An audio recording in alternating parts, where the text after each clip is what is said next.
అఖండ అఖండ తనకు తల్లి తండ్రి దైవం ఆ శ్రీకంఠేశ్వరుడేనని చెప్పి కుటుంబ సభ్యుల దగ్గర సెలవు తీసుకొని ఆ మహాపుణ్యక్షేత్రమైన వారణాసిలో తపస్సు చేసుకొనుటకు బయలుదేరాడు. కాలం గడిచింది. 20 సంవత్సరాలు పూర్తయినది. కథ మరలా మొదలైనది.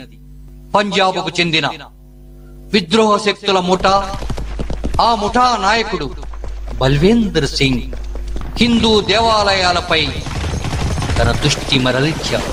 హిందూ దేవాలయాల్లో అతి పవిత్రమైన మూలస్తంభమైనటువంటి ధ్వజస్తంభం, ఆ ధ్వజస్తంభం కింద ఉన్నటువంటి నిధుల నిక్షేపాలపై ఈ బల్వేంద్ర సింగ్ కన్ను పడింది.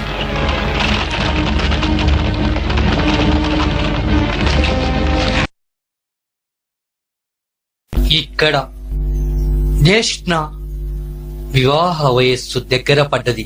ఆమెకు వివాహం చేయటం కోసం కుటుంబ సభ్యులు పండితులకు చూపించగా ఆమె జాతక చక్రం ప్రకారం ఆమె జాతకంలో దోషము ఉందని గంగా పుష్కరాల్లో స్నానము చేయించి ఆ కాశీ విశ్వేశ్వరుడి దర్శనం చేసుకుంటే ఆమె జాతక దోషం తొలగిపోతుందని చెప్పటంతో కుటుంబ సభ్యులంతా వారణాసిలోని ఆ కాశీ విశ్వేశ్వరుణ్ణి దర్శించుకోవటానికి బయలుదేరాడు.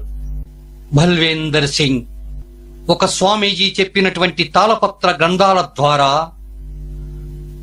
తమిళనాడులోని పెళ్లిపురం జంగి కోటలో ఉన్నటువంటి దేవాలయం యొక్క ధ్వజస్తంభం కింద నిధి నిక్షేపాలు ఉన్నాయని తెలుసుకున్నాడు. ఆ నిధి నిక్షేపాలను స్వాధీనం చేసుకొనటం కోసం తన ముఠాతో కలిసి బయలుదేరాడు. ధర్మ సంస్థాపనార్థాయ సంభవామి యుగే యుగే అన్నట్లుగా కలి పురుషుడి వల్ల ధర్మం దారి తప్పినప్పుడు ఆ ధర్మాన్ని రక్షించటానికి మరలా దేవుడు అవతారమిస్తాడని ఆ అవతార పురుషుడే శ్రీకంఠేశ్వరుడు రూపంలో ఉన్నటువంటి అఖండ ఆవిర్భవిస్తాడు. మరలా అఖండ తిరిగి వస్తాడు. బల్వేంద్ర సింగుని ఎలా